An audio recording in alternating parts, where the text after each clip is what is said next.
I saw the way the American president travels. I shook my head. When he leaves the White House, the Marine One carries him to the airport. That's a military helicopter.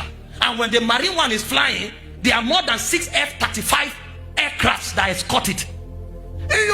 What they call F-35, one is worth over $40 million. One F-35, 6 escorts the Marine One in case anybody wants to mess up. And when he's flying, there's perimeter coverage. No aircraft moves. Everywhere is frozen before he takes off and until he lands. Go study about F-35. These are 5th generation aircrafts. They have what they call avionics. Stealth avionics. You know what it means? Radar don't dictate them. When they pass, you will know until they destroy you. When they return to base, you will hear that they destroyed you. Radar can't dictate. They just pass, cause havoc and go. And then when he gets to the airport, he enters the Air Force One. They escort. Now, any nation he's going, all his cars, the C-25 Globemaster carries them. So if he's coming to your country, there's no car in your country that can drive him. So they have to bring the Cadillac One or the Beast, 2 of them with 6 other vehicles into your country. The cars will land, wait, then he lands. And then when he's landing, your airport is frozen. He lands, any street is passing 15 minutes to 30 minutes, nobody passes. So if the road passes in front of your house, either you go early or you are locked away in your country. Because the president of another country is passing. Is that the person that will say, I love you and leave the throne for you? No. Now, the one we are talking about is greater than all the presidents in the world combined. All of them, all the monarchs, all the presidents combined, is greater than them. Then because of you, see what the Bible said. Go to verse 5, Philippians 2.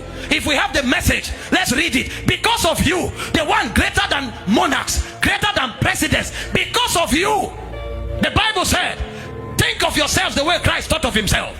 He said, verse 6, please help me fast. He had equal status with God, but didn't think so much of himself that he had to cling to the advantages of that status no matter what.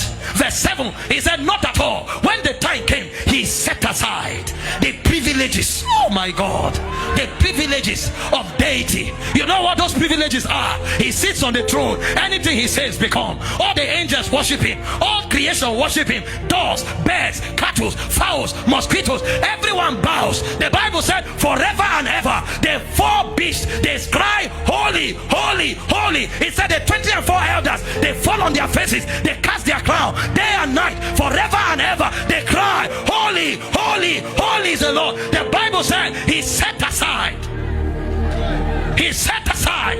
the throne of heaven. He set aside the worship of God. He set aside the power of deity. He set aside because of who? Because of me, the privileges of deity. And he didn't just set aside. He said he took the status of a slave. He didn't just become a human. He became a slave among men. Oh my God. How can the King of Kings become a slave? How can the creator of the earth become a slave among creation? He became a slave. And not just a slave. The Bible said he died the death of a criminal. He died like a criminal, naked before his mother. Oh, when they came to arrest him, he told Peter, put your sword aside. If I wanted, now I can cut 12 legions. I can cut 12 legions. So he could cut 12 legions, but he set it aside. They arrested him. You arrest the master, you arrest the King of Kings. Jesus said, this commandment I have received from my Father. He said, no man taketh my life from me. I have the power to lay it down and to take it up. He allowed himself. You know, when he came to them, he said, whom seek ye? They said, Jesus of Nazareth. He said, I am he. They went back and fell, but he surrendered. They spat on him, they pulled his hair, they beat him, they kicked him. Oh, you need to see what happened to him. Do we have the picture? Where is the media? Show me where they tied him to the pillar. You lost me. It's the revelation of the cross. This is what I mean to God.